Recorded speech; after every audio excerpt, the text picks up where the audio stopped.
I got 5:30. That works for me. Call this meeting to order. I appreciate you being here very much. Well, for the folks who may be watching this later on, I am Larry Baer. I'm general counsel with the League of Kansas Municipalities. I've been with the league going on 15 years. Prior to that time, I was in private practice and was also spent about 15 years as a city attorney on a part-time basis. So I'm here.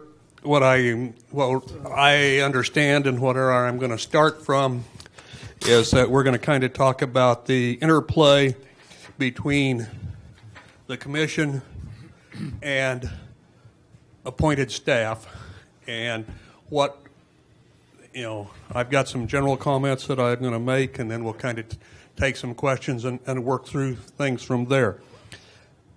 Unfortunately, when it comes to the commission, city manager form of government, we can't really go up on the mount and come down with a nice clean tablet of who's supposed to be doing what to whom and when. So we don't have any specific source of looking at rules. We've got to look at several locations to develop these.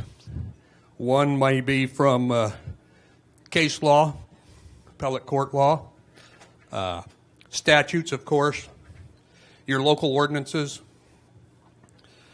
the local written policy, and the manager's contract. Now, not all of these will be applicable in all situations or in all cities. I should add that, I was telling Mickey before, I think there's something like 55 cities in the state of Kansas that have the commissioner,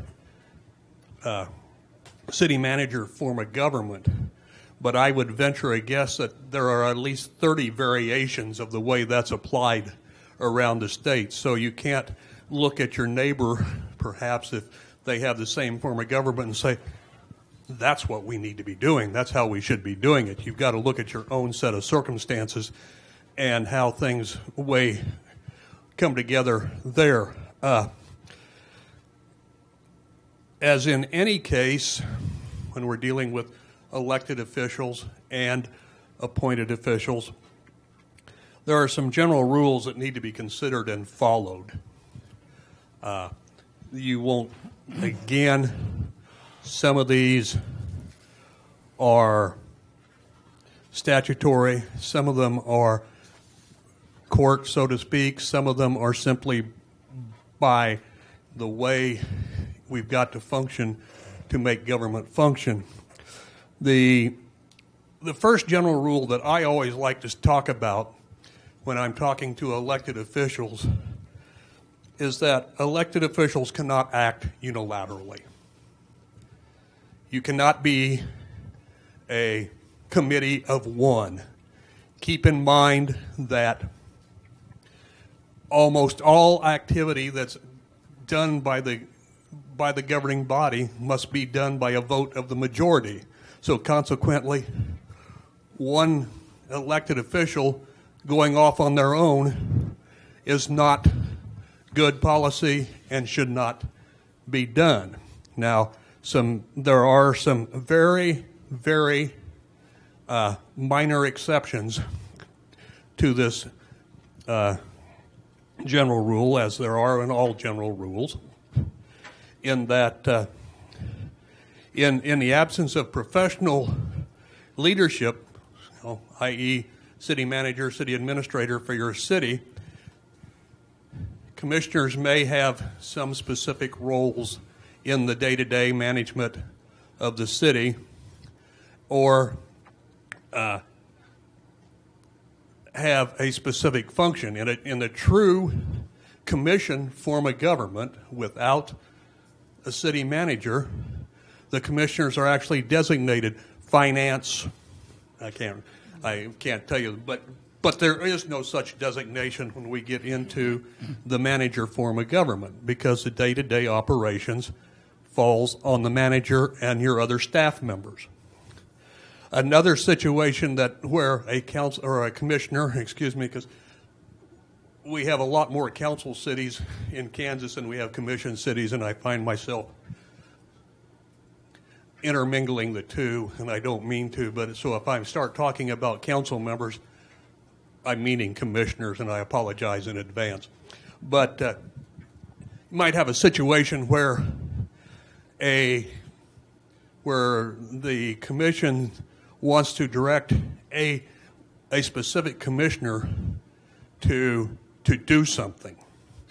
And in this case, if it's done by motion, second, and vote, then that commissioner has the authorization to take a particular action. My favorite example of this, and this is not really accurate when you're dealing with professional management, but I use this example, is that city's been shopping for a dump truck.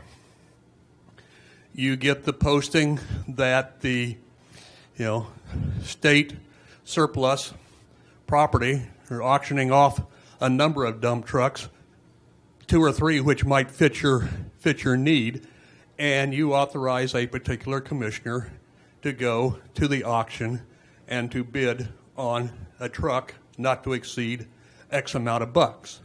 Now, in a city that has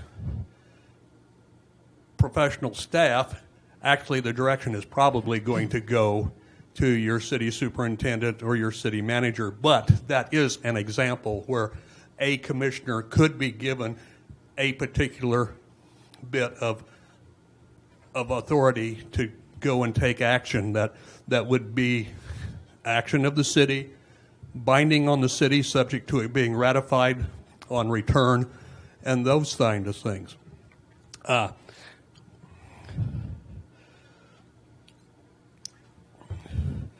One of the concerns with commissioners acting on their own, or at least individually, and sometimes this isn't, I don't want to make it sound like it's bad to question what's happening, because that's not necessarily the case, or to be involved in what's happening.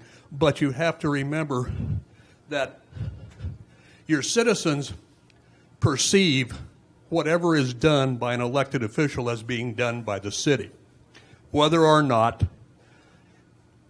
you as the elected official really are acting on behalf of the city. You may be simply acting on behalf of yourself. You're a citizen. You have the same, you can ask the same questions under some such as circumstances as anyone else.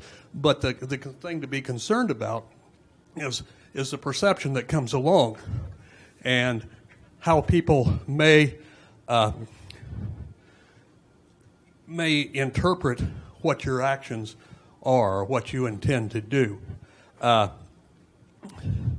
I said before, you don't want to be a committee of one. You can't be a committee of one unless the balance of the majority of the commission has given you that authority in some way, shape, or form, and it's usually, as I mentioned before, it's usually fairly limited or restricted in a fashion. The legal authority to act as a governing body exists only when you're sitting as a governing body. So the fact that you're Commissioner Gary and you're down the street at the barber shop and I'm talking to you as a city commissioner, you're just Gary. You can't, you shouldn't make any promises, because you can't control what the other 2 members of your commission, how they may vote on something, and go from there.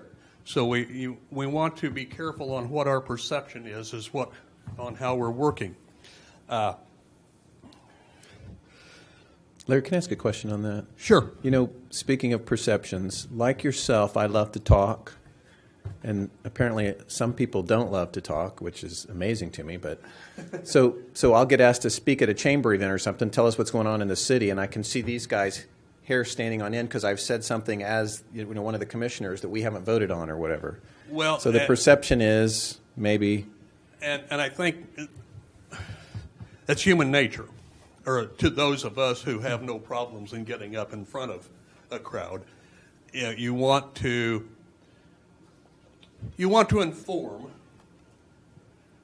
and you don't want to appear that you're hiding anything that's going on behalf of the city. But I think at the same token, what you would have to, the way I would phrase anything is that, okay, I'm here at the Rotary. You want to? I give you kind of the abbreviated state of the city that I gave to the folks last week. Whatever. Keep in mind that, I'm talking about actions that the city has taken, and all of us, and a majority has approved, or ideas that I have that we may discuss at some point in the future. That way, you're not binding, one, yourself, or two, your fellow commissioners in going ahead and taking that kind of action. Now, we've all been in the same situation where there's someone in the audience that wants to maybe pin you down a little tighter than where you go, and your only response can be is that I can speak for myself. I can't speak for my fellow commissioners. Right. Okay.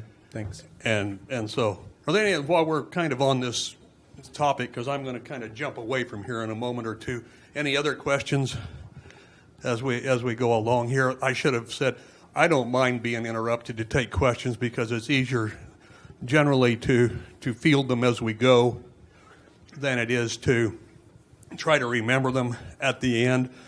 And if we touch on something that I plan on speaking about in a few minutes down the road, I'll tell you maybe just to hold that thought, and I'll try to remember that you're holding that thought. Well, in that case, I got one more. Okay. I told you I love to talk. So I was previously elected to city council in Baldwin City, and we did have a city manager, but we were much more involved there. If we were interviewing a city clerk, a couple of the city commissioners would sit in on the interviews, or chief of police or whatever. Is that just the difference between the council form and the commission form? Well, did you have a city manager or a city administrator? I have no idea. The reason I say that is that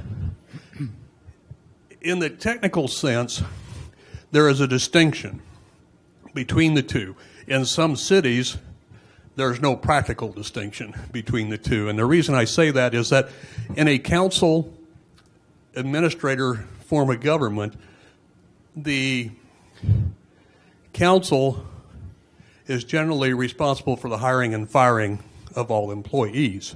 Not necessarily, but as a general rule. All right. Whereas in a manager form of government, the manager is almost exclusively charged with those responsibilities. Okay, thank you. So in that regard, you may have actually been doing one of your duties and didn't know it. It's not unusual for me. Well, in the commissioner manager form of government, are there any overlapping duties that you could foresee? No.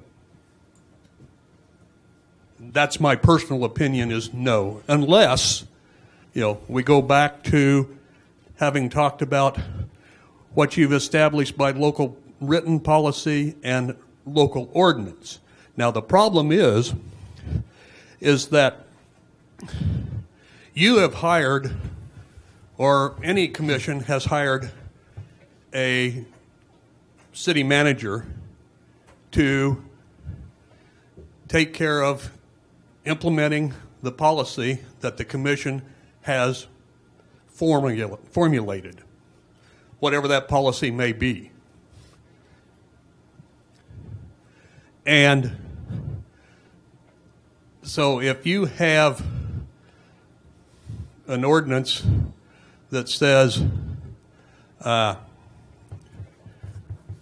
we're going to, I don't know, pick a subject, something that the manager would do on a regular basis. We're going to review all employees and determine whether or not they should have raises. You're actually usurping a responsibility that you've given to the manager,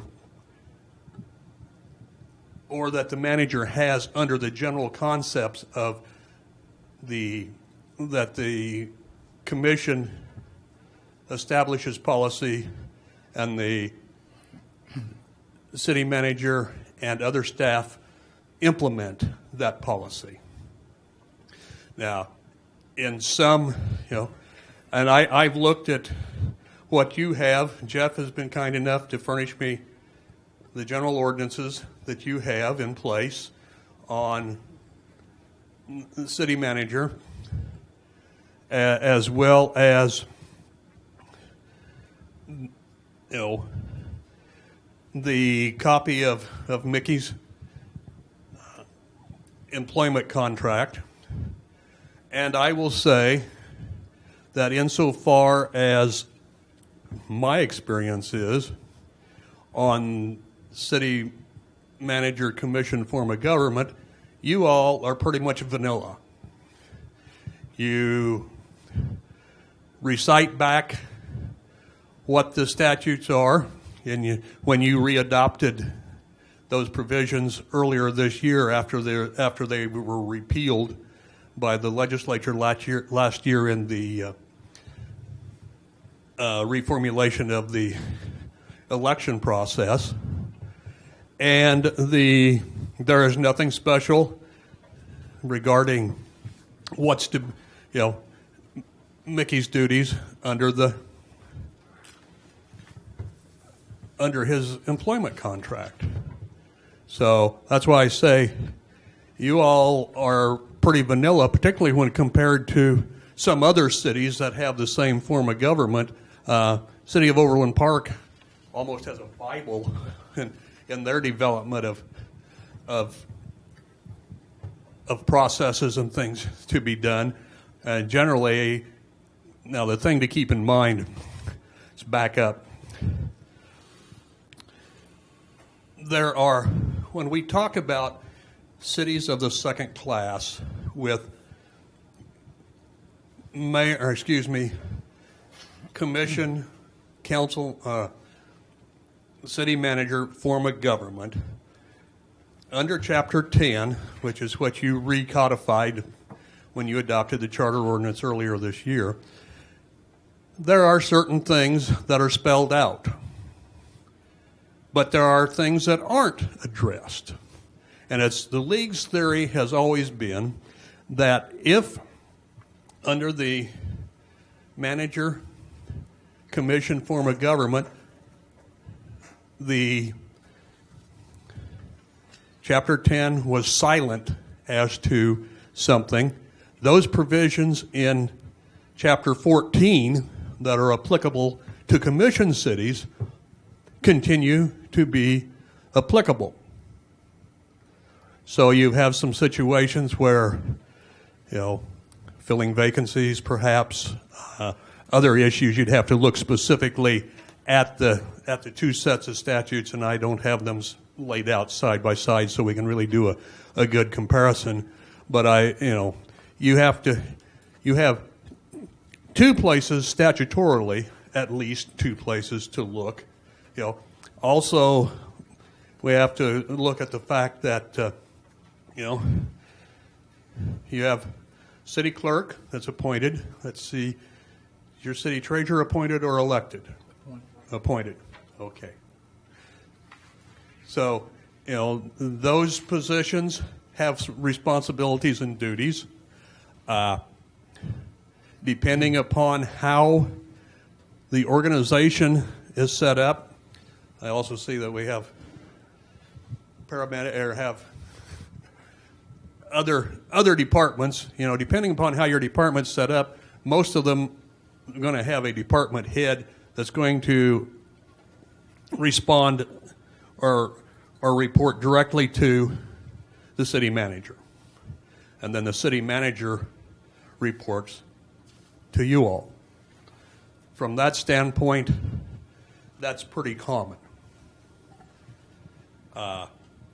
In some places, the clerk and the treasurer may be a little more standalone because they have some standalone functions and duties.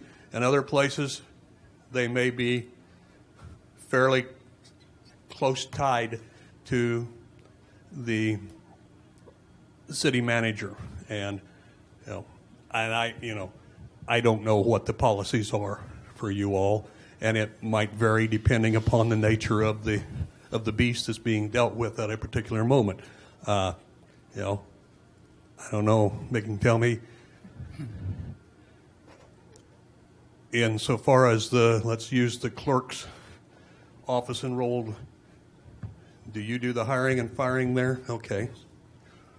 And likewise, so any assistant deputy clerks, any of that nature is all under your.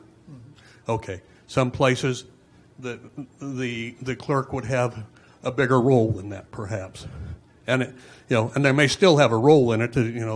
As you were talking earlier, the interview process and recommendations and this kind of stuff, because these people have to work together, and there has to be some direct involvement. So let me ask you a question about job description. Sure. So would a job description be an approval by the commission, or would that be an administrative duty to complete the job description process? I think that can vary. I think generally the city city manager is responsible for developing or working with HR to develop job descriptions for the department heads to run a mill. However, the job description for the city manager may fall under the commission's responsibility, because that's where the Delineation is. when you come down the chain of command, that's where the dotted line goes, is between the two. But again, those can be policies. I was talking to Mickey beforehand, asking him about some things. I have a friend who's a city attorney, and when he first went to work, he was appointed directly by the city manager. That made him uncomfortable, because he was also doing things where he was working between the commission and the manager, and didn't feel right to be negotiating a contract for the manager when in fact he worked for the manager, and they decided to change that policy, but that was a local choice. There's nothing that says that it has to be one way or the other. Couple things while we're talking about city attorneys to keep in mind is that although under your system, Mickey appoints the city attorney, probably the city prosecutor as well, the city attorney doesn't represent him. Doesn't represent any of the three of you. Represents the city. The city is the client. So when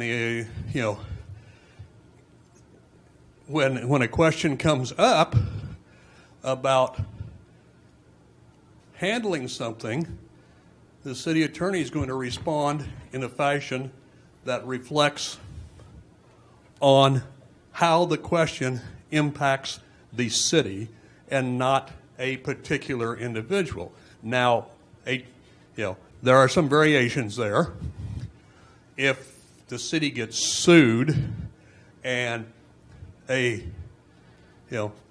police chief is named as a defendant, depending upon the nature of the action, city attorney might represent the chief of police, but he's representing them as a city employee and not as an individual. Same difference as if any of the three of you were sued either individually or jointly, is that you're still looking at it from the city's perspective. Likewise, if city attorney gives you an opinion, that's the city attorney's opinion and is given based upon the facts and circumstances and the city attorney's understanding and interpretation of the law. Now, not always do two attorneys have the same opinion on something. We have 3 attorneys in our office, and there are times when the 3 of us don't all agree on how the marbles should be stacked. So you could get varying opinions on what appear to be similar sets of circumstances. More importantly, and we get this from time to time, is that we'll get a question. Doesn't matter whether it's a commission, council member, the clerk, the city administrator, chief of police, or whom, and they'll say, what's your opinion, Well, you've got to temper what you say based upon what you hear. Because people, it doesn't matter who you are, we tend to present things in the way that we want them to be heard. So, it's kind of like the old game, I don't know, I'm telling my age now, that you used to play in grade school, the telephone or rumor or whatever it is, and you started at one corner of the room with somebody whispering something in somebody's ear, and by the time it got to the front of the room, 30 students away, green grass had become blue moon somehow, and so all of these things can come into play along that line. So oftentimes, that's why we'll say, if we get concerns from a number of individuals from the same city regarding the same kind of topic, is that this is something you really need to explore with your city attorney, because they are the ones that are going to know the facts, the circumstances, what has been said, what hasn't been said, how things have been done, etc. We cannot really give an opinion to a particular specific question. We address general questions. Sometimes we get into things that are a little more specific than general. But normally, where it's something that it's obvious that there's an issue pending that is not necessarily seen the same way by all people who have to deal with it, it has to be addressed locally and can only be addressed locally. Now I don't want to lead you astray. We're not always going to be able to walk, in lockstep harmony along the line, or hand in hand in graceful bliss through anything, because all electeds are individuals. You have your own personality. You have constituents that you work with. You all have,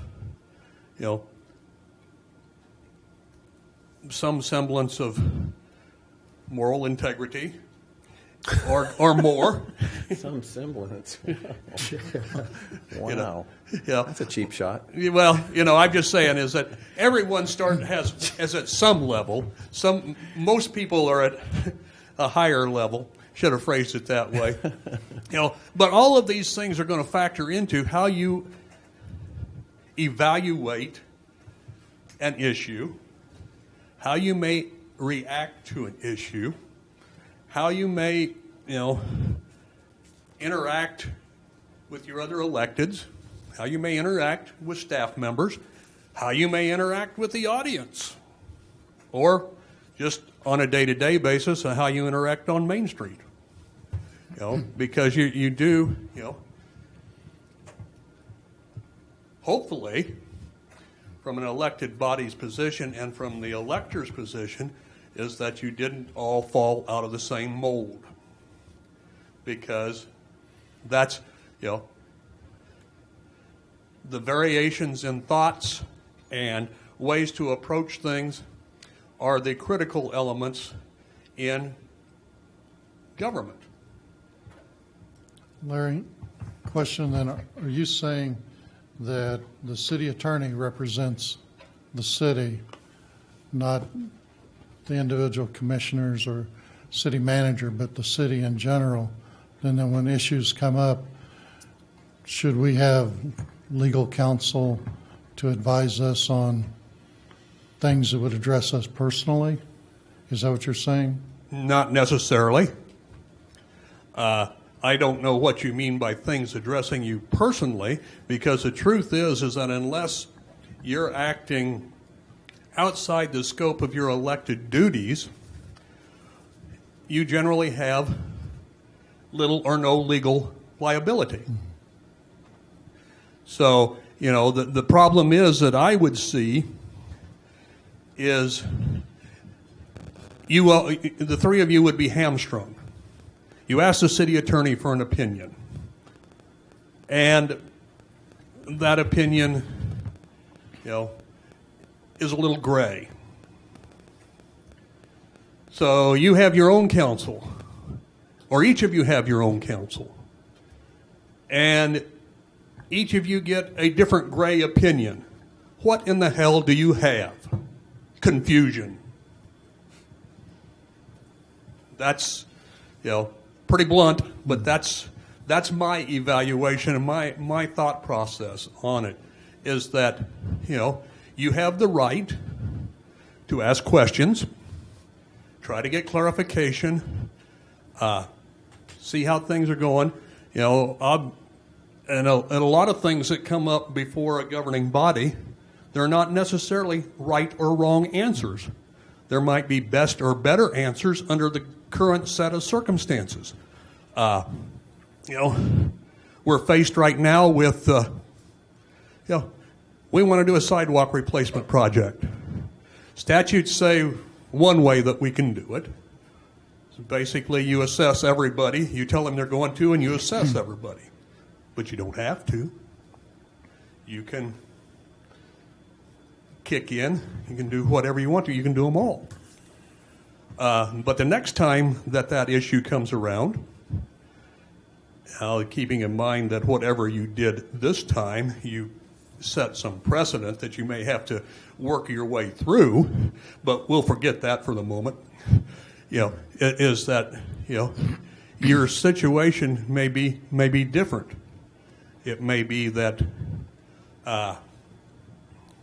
heaven forbid, you had a major downtown fire, and as part of that, sidewalks were destroyed, et cetera, and the city decides to pick up the whole freight on all of that to help people.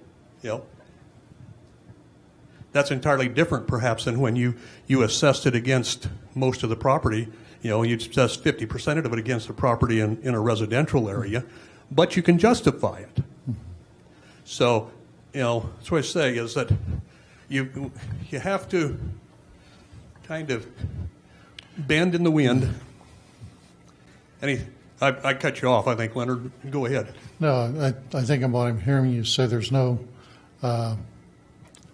definite answer, that there's a lot of situations that you can't have a blanket and throw it over everything, but basically city attorney represents the interests of the city and his decisions. Ethically, under Kansas law, the city is the city attorney's client. He owes his ethical responsibilities and duties to the city to fulfill all of the professional canons of ethic responsibility that are applicable to him. Now, and he is, to some extent, it would be his job to determine whether or not, depending upon the nature of a lawsuit that was filed, and if commissioners were named individually, whether or not he would be able to continue to represent the commission collectively or not. May be necessary to hire outside counsel. It happens on many things, not just with commission. Happens, you get a law enforcement officer sued, and the city may start out representing the law enforcement officer, but as the case develops, you can see that the officer was acting outside of the scope of duty, and you may be in a position where the city is going to say, that's going to be the defense for the city, is that, yeah, he did it, but he wasn't supposed to be doing it. And so the city can't, you can't be on both sides of the fence. The person that straddles the fence, you know what happens when the top wire gets twanged. You tear your jeans. Yeah, or something similar to that, yeah. Yeah, so, and that's in that kind of scenario. That was probably a good example in that case, yeah. Yeah. Not the jeans, but... No.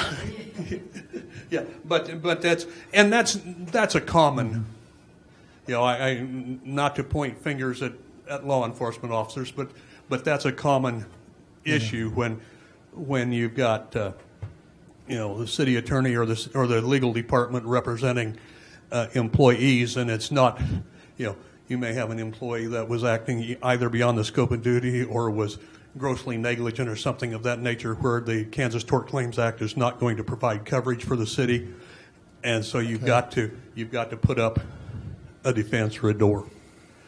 Larry? Thank you. I'm sorry to jump around. That's This fine. is sort of similar, but so I'm a licensed professional engineer.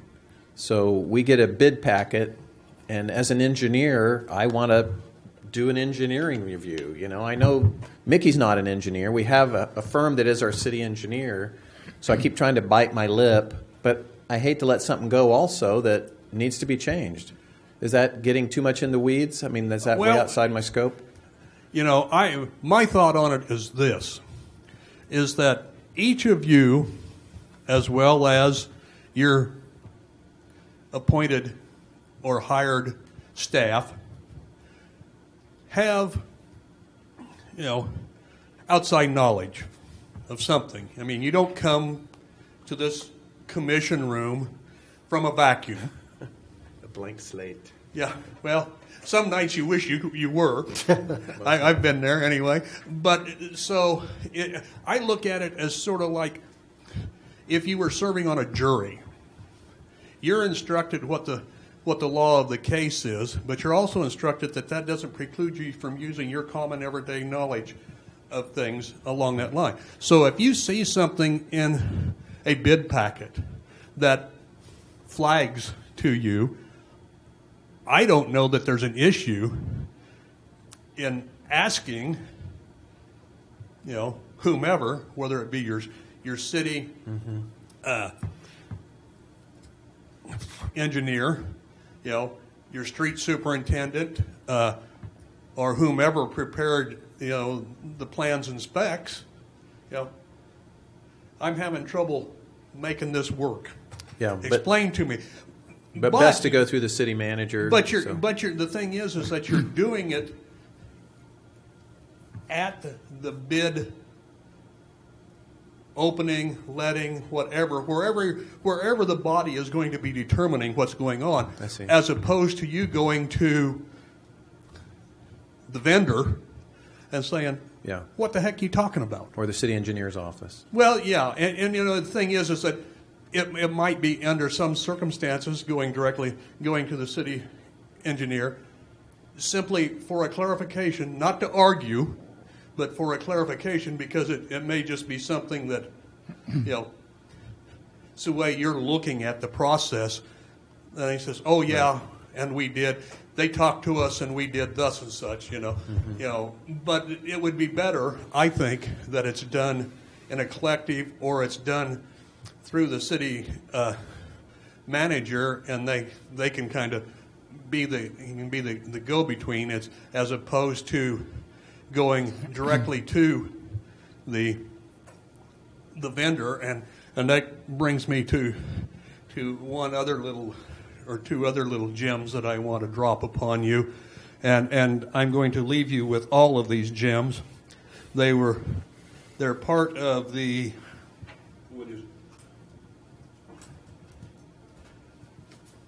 of the 52 tips for successful public service that Ernie Mosier wrote, back in the early 90s, I think. Ernie was a long-time executive director for the city, for the league. Also was, before he came to Kansas, he was a executive director or assistant executive director in Minnesota, I believe. He had a long history, and I don't know, you could call them what you want to, whether you call them, I guess it depends upon how they strike your fancy, whether they're beatitudes, platitudes, words to live by, or whatever. But yeah, some of these words of wisdom that I'm dropping on you tonight, I wish I could claim some authorship in, but I'm just regurgitating them. But one and two that I like. That's the same brochure that was at the convention. Yes. Last October. Yes. I have that at home. Okay. Well, I didn't know how many of you were present, and I'll leave a handful of them so that everybody can have some stuff. because there's some things for some food for thought, and Good stuff. and to say, well, if this is made up, it's been made up a long time ago type approach. But one thing that I back to, and it kind of fits in, Gary, with what you were asking, is that don't bypass your system. Stick to making policy. Avoid the personal involvement in the day-to-day. But don't let others bypass the policy either. So if you have a vendor that wants to come directly to you and rant and rave about something that your city engineer did or city superintendent did, you tell them that's not the policy, folks. Right. That it's a good for the goose, good for the gander type approach. So you want to work, and this is true whether you're working with vendors, city staff, whatever the case may be. So if I got an issue with our engineering firm, bring it up at the meeting and say, I think we need to interview new engineering firms or have a meeting with them. Or it seems like we're not on the same page or something of that nature. And then the three of you plus the appropriate staff members could sit down with them and hash out what the issue may be. But it's really the city manager's decision on hiring the engineering firm? Well, in that case, again, I would have to defer to the way you all have done it. Okay. I don't know, actually. In some situations, some cities, the hiring of outside help, if you will, may be deferred to the commission, or at least the staff does the legwork, right, and makes a recommendation, sure, on how to go. And others, it may be all upon staff to make those decisions. Right. Your position then is to question staff and clarify, where are we going? What are we doing? Sure. How did we get here? Yeah. The who, what, why, when, and where that we all are supposed to have learned someplace along the line questions. We all have paying jobs 8 to 5. I'm not looking for more work. I'm just wondering where you draw the line on something. Well, and that's probably the $64,000 question, to be honest about it, and that's the thing is that if the three of you are acting as a collective, as the governing body, those are questions that are perfectly permissible to be asked. You, perhaps, as the mayor, although in this form of government the mayor is somewhat a figurehead only, Right. but still you're mayor because It was my turn. your turn, but the people also look to you for a little bit of leadership, I assume. So, if you wanted to go to Mickey and say, I think we have whatever, a good deal, a bad deal, whatever, because I've been talking negative. We also have positive things that happen to us, and that should be conveyed and discussed as well, probably. I think everybody likes a pat on the back and an attaboy from time to time, and that. So I shouldn't restrict us to when the world dumps in our mess kit type approach. Come along in that form. So. Now I forgot where I was going. What was your question? I have no idea. Okay. I have those senior moments from time to time where I'm just cruising right along, and all at once I fall off the rail. Don't we all? So, as we got about. Well, I guess actually we got about 45 minutes to go here yet, and if we're going to do the whole hour and a half. I've kind of wallered around and stomped around and probably have muddied the waters in some places. Hopefully I've cleared them in others. Questions, and I'm from staff and electeds and anybody will see, here's your chance to stump the league. So you've given us two general rules, basically, that cannot act unilaterally and don't bypass the system. Is that the two that you were going to provide for us, or was there another one? Or? Well, there are a number of them, really, and I've talked about, don't make promises. That's kind of a key one because, again, you can only speak for yourself. You don't know what the other two may do. You may know what the other two have in mind to do, but until the motion is made and the votes are cast, you really don't know. So you can't promise that we're going to replace the culvert at 12th and Main, even though people have been complaining about the culvert at 12th and Main forever and ever and ever. You will, if you've been to any of my other presentations, you'll know that the culvert at 12th and Main is a very bad thing. It's one of my that and chickens are two of my topics that elected officials get to beat around a lot when I'm discussing things. So we'll stick with culverts and stay away from chickens because I don't know where you guys stand on chickens, and I'm not going to ask. That's Prefer them fried. yeah. Go to Pittsburgh and Chicken Mayor's, Yeah. Chicken Mayor's. Yeah. then we still have an argument as to who's. I have to digress for a moment because I've been involved in the IMLAW, which is the International Municipal Lawyers Association, for probably 12 years or longer, and about 10 years ago they started a code enforcement section, which I'm now currently the vice president of. And one of the first presentations, or one of the first sessions that I went to, this gal, she was, I can't remember, she was city attorney at that time in a small, I say small, probably 3,000 to 5,000 population city in northeastern Oklahoma, had grown up in Springfield, Missouri. And this was at the time when the concept of raising chickens in town, urban chickens, was very new and very hot and causing a lot of consternation in a lot of locations. And I tell you this story just so that you understand that there's not a lot that you can throw at us that we haven't been exposed to somewhere along the line. But anyway, Mary Ann is going on, and she says, you know, I just don't understand these people.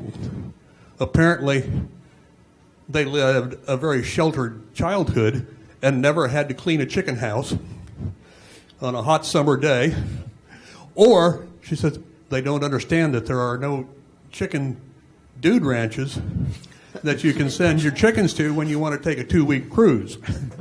So, you know, anything can get thrown at a governing body is the moral of that story. And we try, you know, we don't have to make up too many things when we start talking about some of these things. But now I've digressed and I'm completely off track again.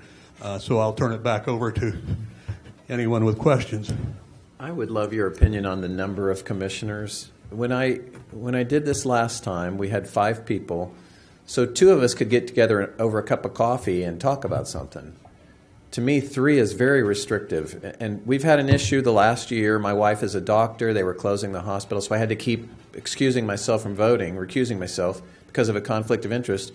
And then you've just got 2, and that seems like a very difficult number to work with. This is one of those things that I look at as pure policy within the city that's being dealt with. Again, I would take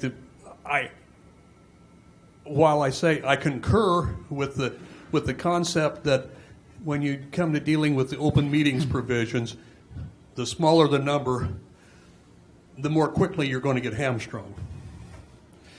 However, again, I back up to what's right or wrong.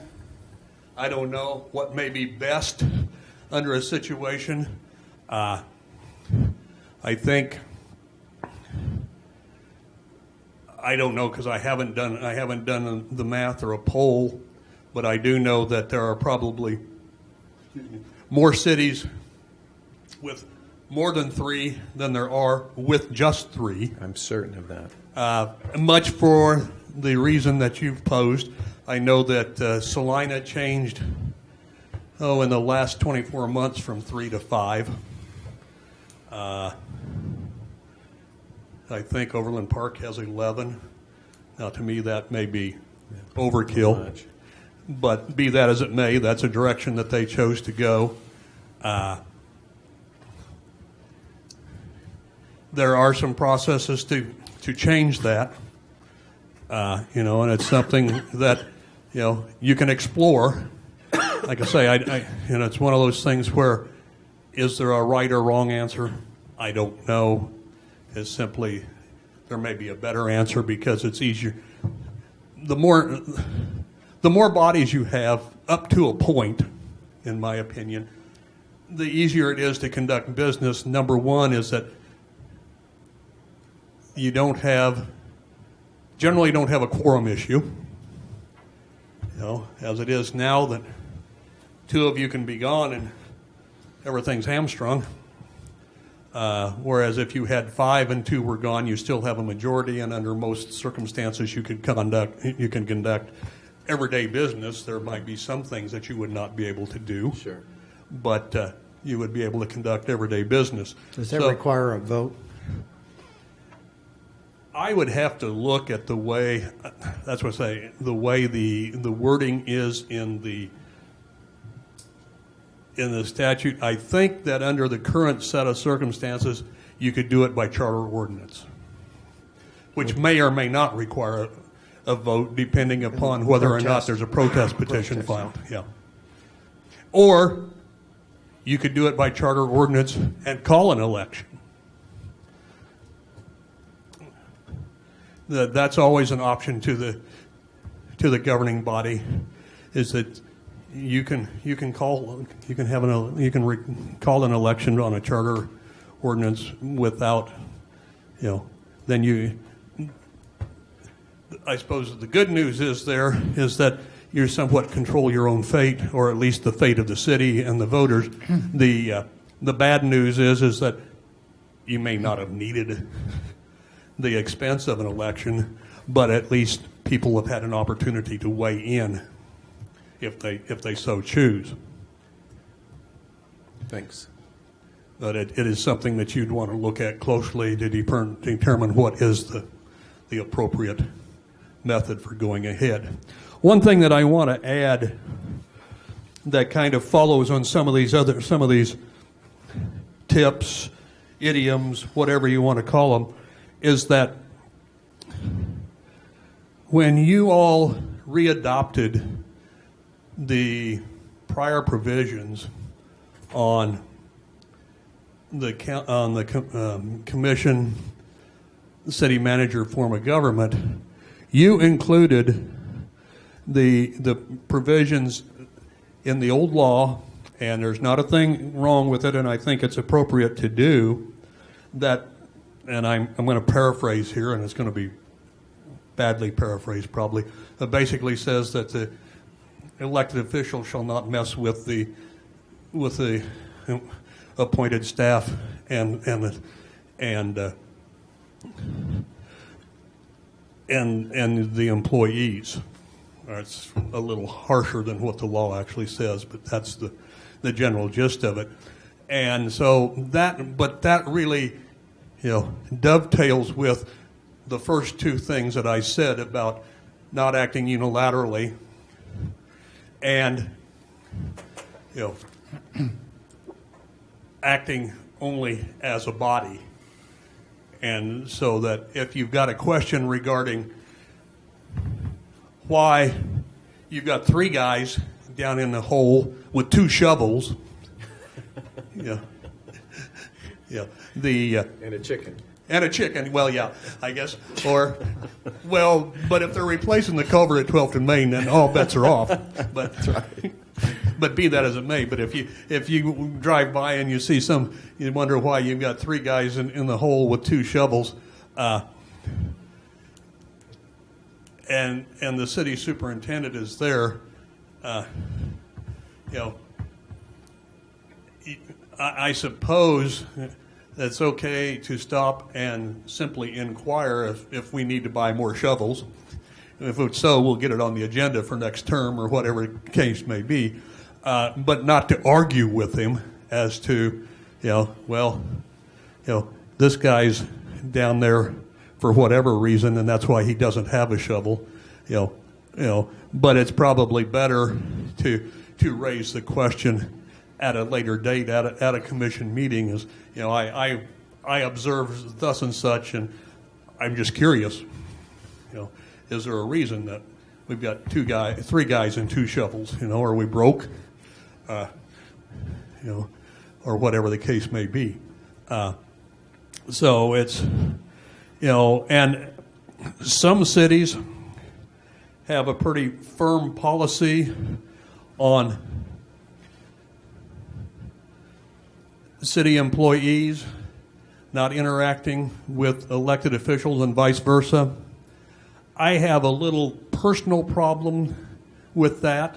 Not to say that it's 100% wrong or 100% right, but the thing is that city employees are also electors. They're also taxpayers. And neighbors. And possibly relatives and other things. And you're going to, questions may be posed either way. And the best way to is, if it's, the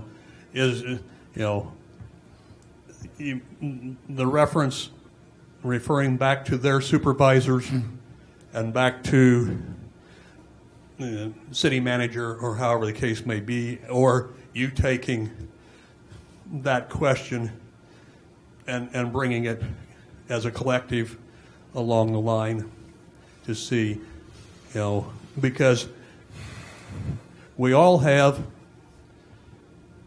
First Amendment rights. We all have the ability to speak. Now, without getting into a big dissertation on what the constitutional provisions really are about what you can talk about and what you shouldn't talk about on city things, I would simply say that, most questions that any taxpayer want to raise, city employees want to raise too. Likewise, the three of you as taxpayers want to raise some of those same questions, and there certainly should be raised to the appropriate city staff members and directed in that fashion.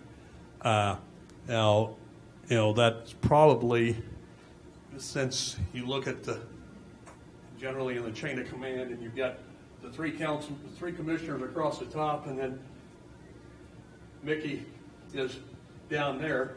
You generally follow the chain of command on issues. Now, if it's so those are random thoughts. Some more questions.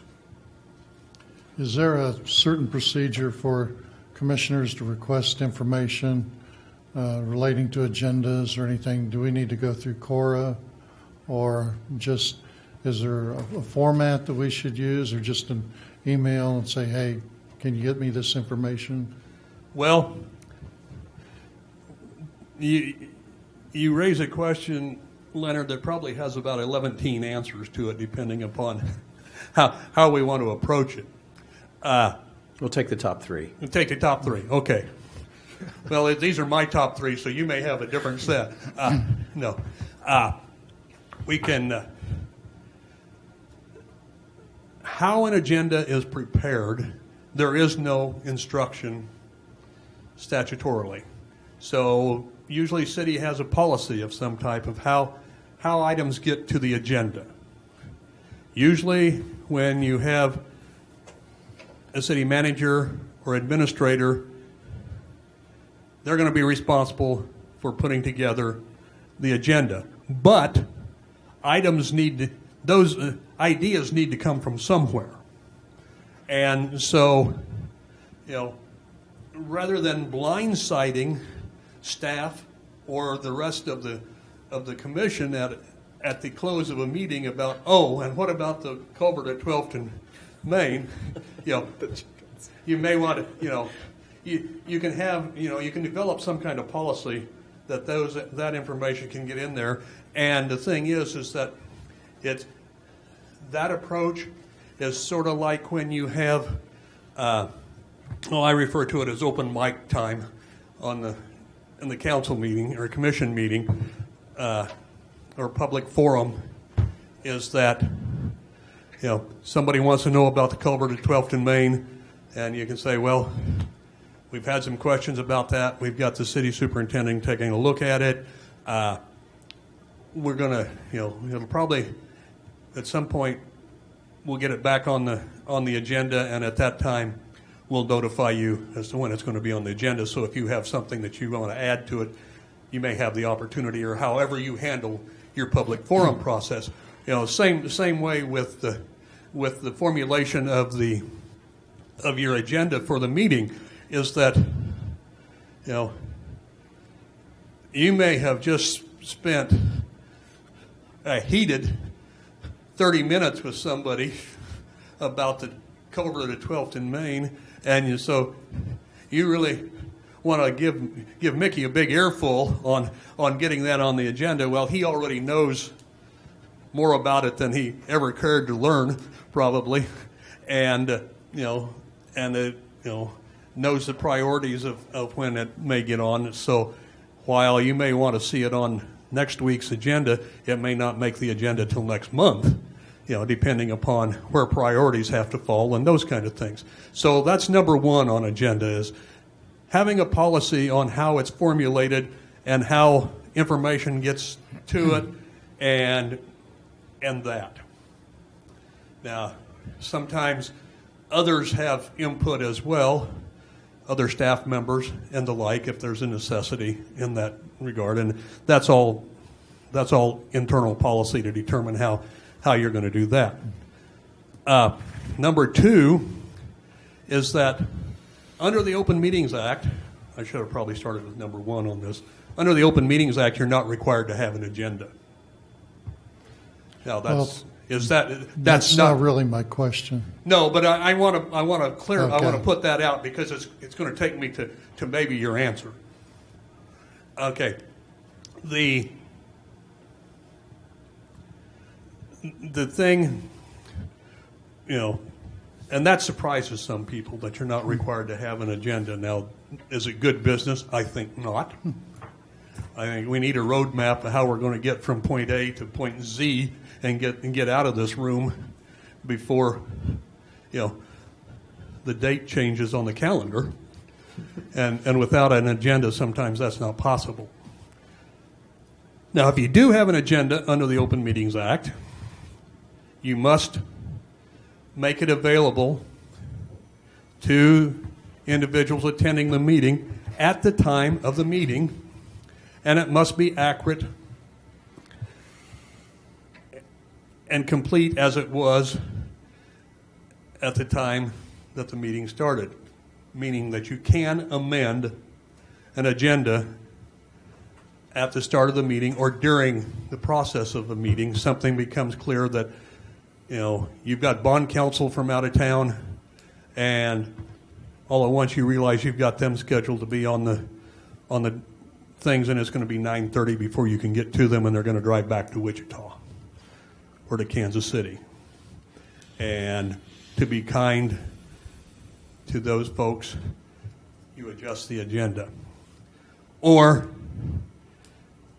something happens between, when do you all meet on, when's your meetings? Thursdays. Thursday, okay. So commission packets go out Mondays. So, the agenda is done at that point, but something may have transpired between Monday and Thursday evening that needs to be added. Right. The water tower just fell down, something of that nature. The culvert at 12th and 12th Main. and Culver Main totally Say the collapsed. 12th and Yeah. Main. Or there's a skunk in it Got now. deeper, filled with With water. the chickens. That's chasing the neighbor's chickens. Well, yeah, I should never have gone there. I'm sorry, guys. But and I always caution people when I'm talking about amending agendas is that it is not kosher to look around the audience and see who's not present and say, oh, this would be a good time to talk about chickens because they're not here. That's dirty pool. Okay. But on that, so the way we've done it in the past is if there's something that we want on the agenda that's not, we add it at Yes, the time that's the meeting starts. that's permissible. Okay. All right, just want to make sure. And by motion and second, and usually the mayor suggests and somebody moves, and then you Well, our vote. mayor's just a figurehead. To amend Yeah, the whole, well, whatever it takes, well, to amend the whole agenda and not just that one particular item. Well, sometimes you simply amend it by adding an item. Sometimes you amend it by moving an item. I don't know. Again, there's no ironclad way that anybody spells out how it should be done. But it's just, but it's doable and permissible. Now, so when the commission packets go out early in the week of the meeting, I assume that there's as much support material included in those as is then available or appropriate to furnish. Yes. And am I going in the direction that you're thinking now, Leonard? Go and I'll tell you. Okay. And for some reason, you see something that triggers more of a thought, or you want to know more information Or documentation. or documentation on something.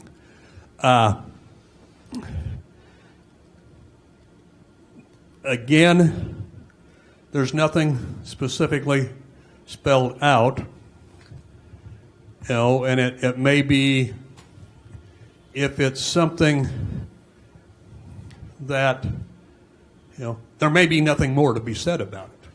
Or it may be that staff is still developing information on that, so there's nothing more to be said. I'm going to, I'm going to answer your question in this fashion, is that you check with the clerk as to if there's other information that should have been included or could have been included. I'm going to guess in most cases there is not. And if in fact there could have been, then that information should be furnished to all council members, not just to the requester. If, keeping in mind that sometimes material is not going to be enclosed in the council packet because it may be subject to the open records exceptions, and as soon as it goes in that council packet or commission packet, it's no longer, it becomes a public record, and it should not be. So, sometimes you have to ask yourself, what are we doing here? Do we have, okay, maybe there's an item on the agenda, employee reviews of street department employees. Well, you'd like to know more, I'm sure, but you're going to go to executive session and talk about that, and you're going to get to know more. If that information is in there, then it becomes an open record, and it's not subject to the exception, the personnel exception. As an example, give me something that's caused you problems, and I'll see if I can work through it. Oh, most recently I've requested 2 invoices that I didn't get, and no response of why I didn't get them. Requested costs on feasibility study on a project, and some other information relating to a project that we discussed in commission meeting. There were some others, but I didn't know if is a standard procedure just to send an email, or do you have to request through Cora on each time? Technically, open records would be the approach. Now, the thing is these records may or may not be subject to disclosure under open records. I don't know, because you're asking me, I don't know how your feasibility study was discussed, whether you're in a negotiation stage that you don't want it to be open, or what the case may be. My thought is that, that's when you talk to the city manager. And the city manager, as developing the agenda, can say yes, no, or we're going to, we want to talk about that in executive session. I want to protect it. Now, if it's just that you think there should have, you go down the list of bills to be paid, and you don't see a voucher to Martin Tractor, but you see a check to Martin Tractor, then your inquiry may simply be, did this get left out of the packet? Or, sometimes the description of the payout is, you just wonder, why are we doing this? Or but that, the other because thing is those are questions that are always permissible to be asked during the meeting. And generally, that's when the questions are posed and when the answers are given. That way, everybody has an opportunity to get the information. You probably have some folks that have requested copies of the agenda, et cetera, and so you've got public folks that actually have this information. They may have some of the same questions, but they're not in a position to ask them, but you are. So my thought on it is, most times I would defer posing those kind of questions until the governing body meeting, unless it's something that's really, super out of the ordinary or something, simply because all of that information should be available at the time of the meeting, should be in the room. I don't think the invoices are here, are they? Not at the workshop tonight, No. No, but I mean, Yeah, but there's a little more to that, Leonard. Those invoices, in this case, there was they were included on the appropriation ordinance that went out in the packet, and then after that, Leonard had asked for it. I asked Jen about it, and come to find out, she was going to take those off the appropriation and amend it. They had found a mistake. The invoices were not going to be paid as part of that appropriation ordinance, so it was a little bit unusual, and then they're being resubmitted on this next packet for the next meeting. Well, but the commission actually did not approve those particular invoices at that meeting. okay, well, and this goes back to my thought of that being explained. Excuse me, there I go, roping myself in. Being explained at the council meeting, then everyone knows and understands where it's going on, and staff doesn't have to answer the same question 3 times or 4 times or more. Sometimes just because we have a question doesn't mean that we have to expect an immediate answer. Sure. Now, if you got a notice, let's say that we're going to have a special meeting, and in 2 hours, and you need to be here, for heaven's sakes, ask why on a 2-hour notice, and so if someone can say, well, the water tower just collapsed, and that's adequate, what I'm saying is that just because you have a question doesn't mean it shouldn't be answered, it shouldn't be asked, but there are times when it's more efficient to wait, because you can say, well, what's this? The other thing is that when you have a question regarding vouchers, payments, etc., and I don't know how you handle them. Some cities do this on a consent agenda, and there's a laundry list of things that you vote and approve. But if you have a question regarding a specific payment, you can ask that item be withdrawn, that particular item be withdrawn from the consent agenda for further discussion, and then you can go ahead and vote on the consent agenda items just to clarify things, to expedite things, because it may be necessary that this voucher, this invoice, does need to have something looked at it, that there was a mistake in the way it was received, and you don't want to hold up payment on all of your bills and payroll simply because you've got a question about a $17 item from the hardware store. So, I guess there's, and somewhere in here, and I don't have it highlighted, there's some statements about, common sense. And a lot of this, to me, boils down to just that. I learned some time ago, we had a bookkeeper who was very fastidious, very thorough in her job, but she hated demands. And the quickest way to send her screaming down the hallway, ripping her hair out, is to stick your head in and say, "Can I have?"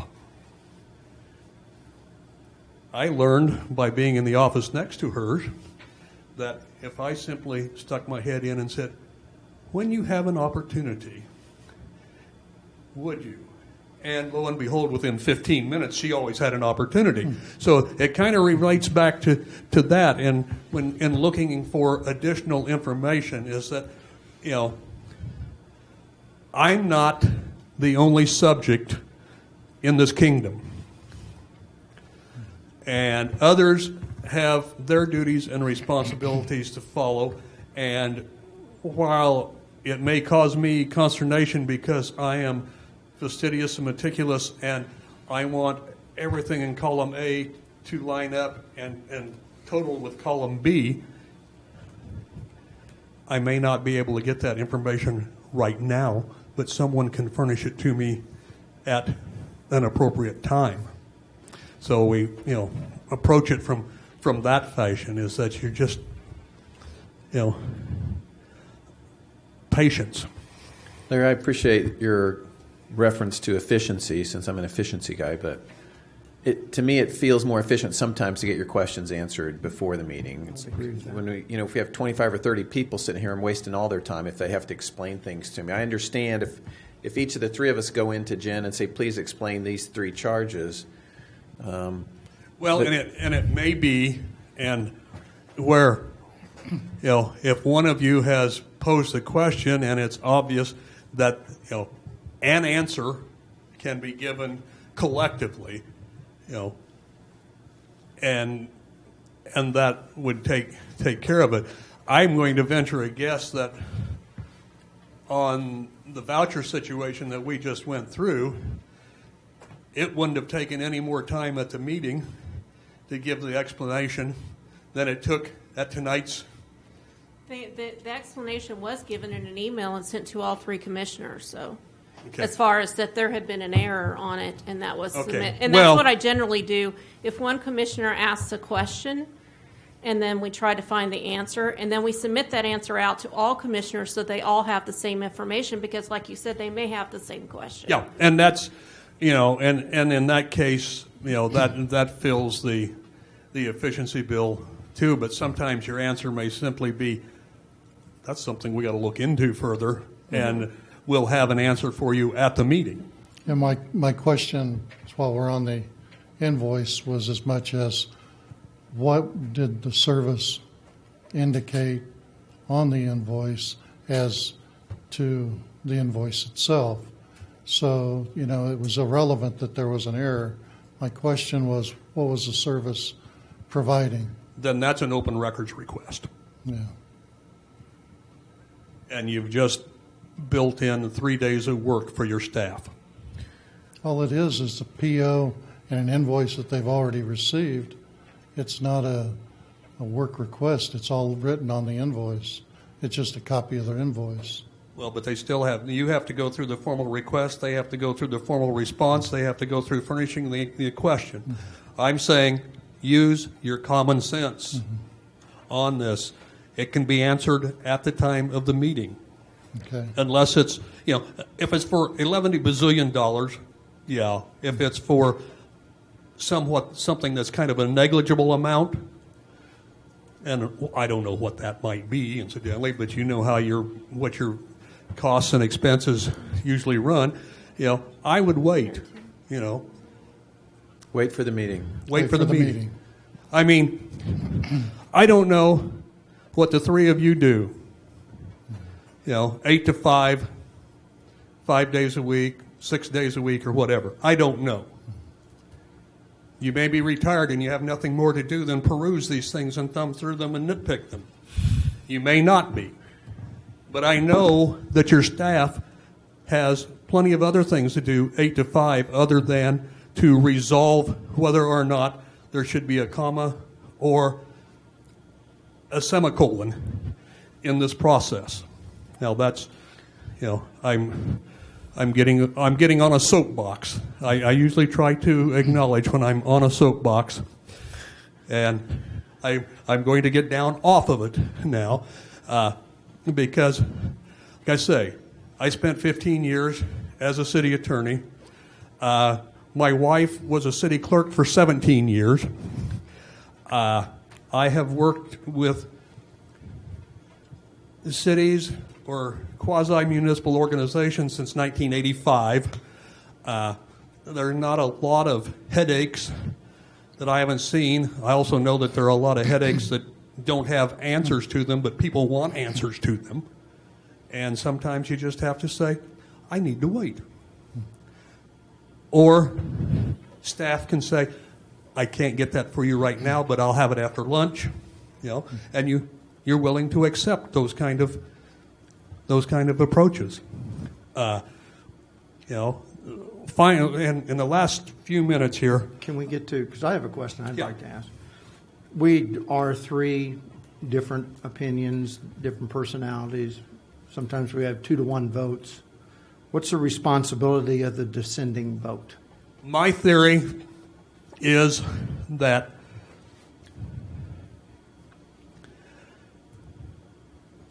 when the majority acts, doesn't mean the majority is always right. It means that they were the majority in that environment.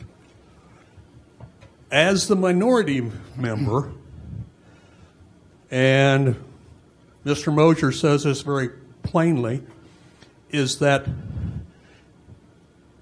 while you may disagree with the action that the body took, you are supportive of the direction that the city has chosen to go.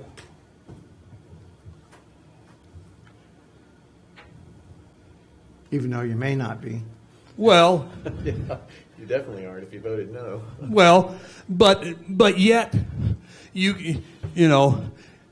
no, I think where that takes us is that you don't run around bad-mouthing the other two people for the choice that they made, is my theory. You say, the majority chose to go this way. Next time, I may be part of the majority, but that is a direction that the city has chosen to go. We're going to issue $40 million worth of bonds for whatever, and that's where we are. You don't have to praise them, but you should not badmouth them, because, as I said before, there's not always necessarily the right or wrong answer. 30 million may have really been the right answer as opposed to 40 million. Or 50 million may have been a better choice. Somebody's made a concession somewhere along the line.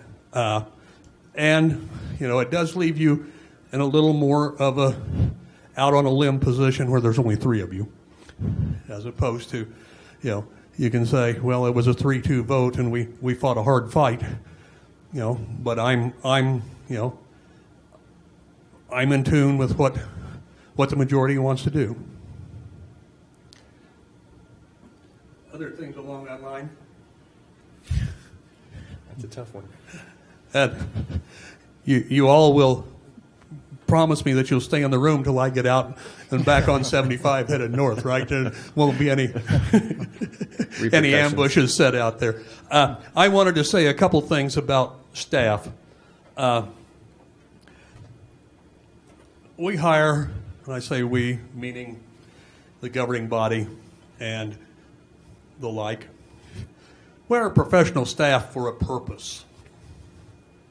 It's their expertise in an area, whether it be management, finance, engineering, law, human relations, whatever. And they're going to give you their best response to a particular situation. As we discussed before, what that response may be is going to vary perhaps from day to day even under a set of circumstances that seems very familiar, but when you start delving into it a little bit further, you find out that we were talking about something blue yesterday and today we're talking about something green, and that makes a big difference. But the bottom line is that respect your staff's position on things. Doesn't mean that you have to rubber stamp them or shouldn't ask questions. You need clarification. You need to know why we're talking about ABC instead of DEF, or whatever the case may be. But it is something that, if there is truly a reason to, not be able to deal with staff, then it's time to replace that staff member. Keeping in mind that there are potential consequences to hiring and firing folk just because you don't like where they part their hair or whatever the case may be. But, think about, people are hired to perform certain duties for the city and to provide information to you all so that you can formulate the policies that you feel are in the best interest of the city and the citizens. What leads to the best health, safety, and welfare for your citizens. And, of course, as I said before, the three of you are not always going to see eye to eye. You're probably not always going to see eye to eye with staff members either. Staff members probably aren't going to see eye to eye with you all the time. But you should acknowledge the fact that we can have legitimate, honest differences in opinion without them becoming personal issues, without there always being an axe to grind in some way, shape, or form. We agree to disagree on this matter, but we agree that the vote has been made, and we're going to go down the road with it. Maybe in a year you'll get to tell us, I told you so. Or maybe in a year you'll come back and say, by gosh, that was one of the best things that you all decided to do, or that we decided to do, or however you want to phrase it. We don't have a crystal ball in this ball game. We can only go with what we feel. And like I said, I've never seen, well, I take that back. I was once part of a governing body that seemed to always walk in lockstep harmony. They lasted about 6 months. Well, disagreement's healthy, Yes. as long as it's not destructive. Yeah. No. And that's why. Or there's agenda behind it. Yeah. And that's what I say is that, you're not going to be in lockstep harmony. You're not going to be walking hand in hand in peaceful bliss, singing Kumbaya after every meeting. But you should not walk away feeling that I owe you a gotcha. But so on personnel issues, the city manager is hired to run the city. If we think our safety director is a bonehead, we can express that to our city manager, and that's the end of it. I mean, if he chooses to live with that, I mean, that's the end of our responsibility and our authority. Yeah, the thing is that, you can, you can pursue it more than once. Sure. Well, Yeah. our city manager's used to that. But and the other thing is that takes a simple motion to go to executive session to discuss non-elected personnel, and you can express. But the city manager has a total authority to hire and fire. We don't. That's correct. Right, But so- you can. But if you need to get more information, you go to Mickey and you say, "We've got a problem," whatever the case may be, Right. and you express your concern, and little or nothing transpires, at least in your eyes. Now, there may be a lot of backroom discussion going on, but you can go to executive session, and the three of you can talk to Mickey about what's going on. You can, if there's others that need to put information in, you can pursue it because, sometimes there's a piece of the puzzle that's missing somewhere. Okay, just want to make sure I understood. Yeah, but yes, the bottom line really is city manager does the hiring and firing. Right. So, if and this is, in any city manager situation, I'm not pointing any fingers here. Try to avoid speaking directly to anyone on any particular given issue for the most part. Right, including department heads. Pardon me? Including department Yeah. heads. Okay. But, now I lost where I was going. Too busy apologizing to give you the answer. But you can certainly pursue it and see why something's not being done, or you can find out what has been done. Sometimes it may be a long-term process to get Sure. something resolved. Right. Okay. And, that's not to say that, just because you do not make the final call doesn't mean that information should not be shared with you about what we're doing to address this, whether it's the culvert at 12th and Main or it's the boneheaded employee.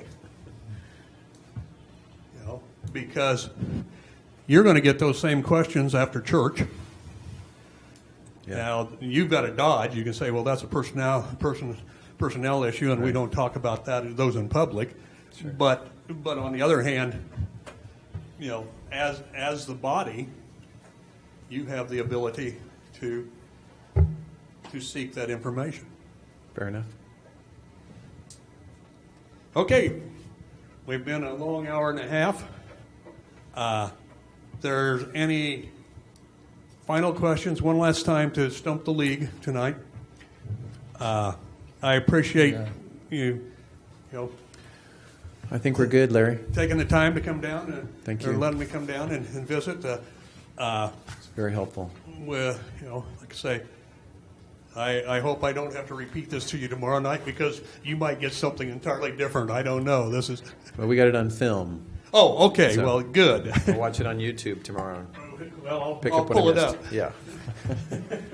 All right. Motion Thank to you all. adjourn. So moved. Second. Thank you, Larry. All in favor, please say aye. Aye. We are adjourned.